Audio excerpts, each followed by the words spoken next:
I've been grumpy all day. Sometimes I just get burned out, fed up with my teenagers.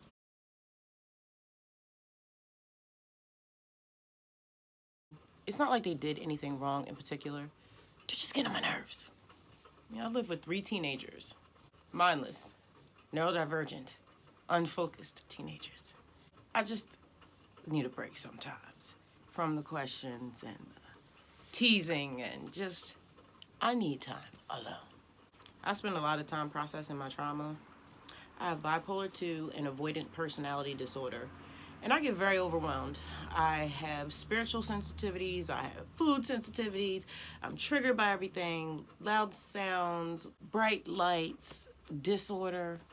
I just stay to myself, I stay in my house. I don't have relationships outside of the relationships that I have with my children because I get overwhelmed by them. I get overwhelmed by thoughts, having to deal with business, having to deal with people, having to be in social situations, answering the phone, responding to emails, opening my letters in the mail. The list just goes on and on. So I'm kind of just trapped here in my home, kind of, and in my mind a lot. And socializing with people is a lot for me. So sometimes I can't no more because y'all know teenagers simple. They don't care about nothing but food, honestly. Food and Wi-Fi. Yeah, that's pretty much it. So, I can only say pick this up, wipe that off, close that so many times before. It's just like maddening. So back to how I ended up with this. All praise to the Most High that I still have my finger. So I've pretty much been grumpy all day. It's one of them, don't ask me nothing, go take care of it yourself. I'm not your personal slave type of stuff. I didn't even want to uncover my windows today. I've just been very much to myself. I took a day off. I've been hanging out. My bed was my best friend today, and I have not done that in months. But I just needed it. I needed a day where I did not cater to anyone but myself. It is Scorpio season. Go Scorpios. Long live the water signs and all the signs. So I'm in the kitchen and I'm slicing cabbage and I'm praying because me being frustrated at my kids have taken up a lot of space in my head today. And I don't mean just being frustrated. I mean playing out scenarios of me telling them how disappointed I am in them not listening to what I'm telling them and how upset I am with them. And I'm like, why are you spending so much time in your head playing scenarios that are not going to happen, that you don't want to happen?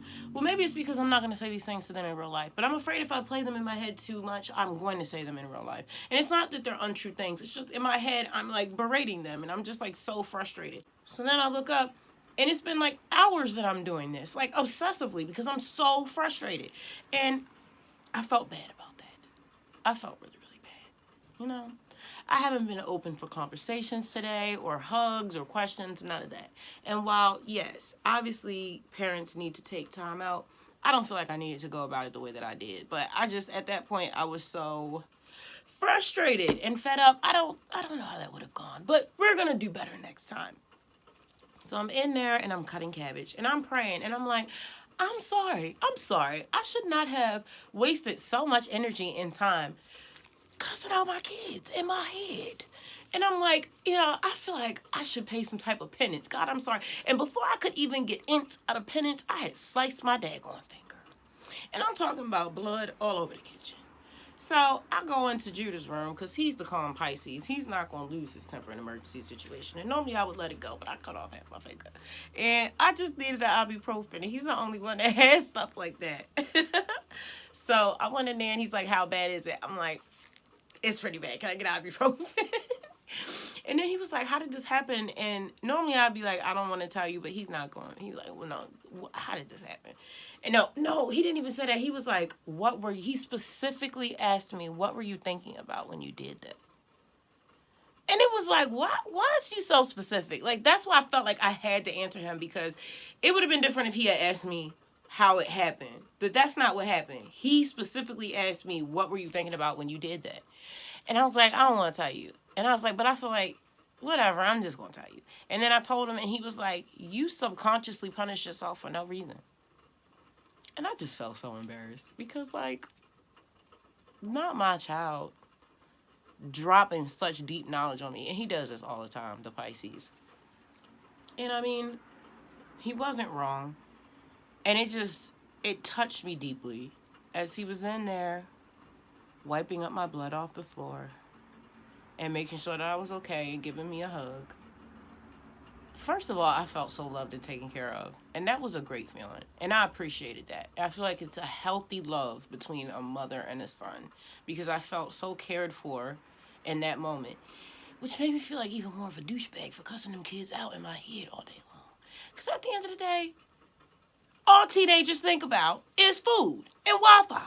So if they miss a little of this or that, it's not that big of a deal. This hurts so bad. So much of what I go through, I put myself through. None of that had to happen.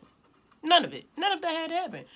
All I had to do was do my deep breathing exercises and pray. Had I been steeped in prayer the way that I'm supposed to, and doing my deep breathing exercises the way I'm supposed to, I never would have been going through this psychological warfare all day long with myself. And now I've wasted a day that could have been a lot more beautiful, that I could have spent time with my kids, being grumpy in my room, and that's ridiculous. Hopefully I do better next time. We can only try. But sometimes I do get burned out. And I don't want to beat myself up about that. So I feel like I need to do better time management. I should have managed my own time better so that I didn't get burned out. I need to stop saying yes when I need to say no. I need to stop overextending myself. And that's a me problem. Thank you so much for spending time with me here in Fury World. It looks like a bat. You know, this is a paper towel.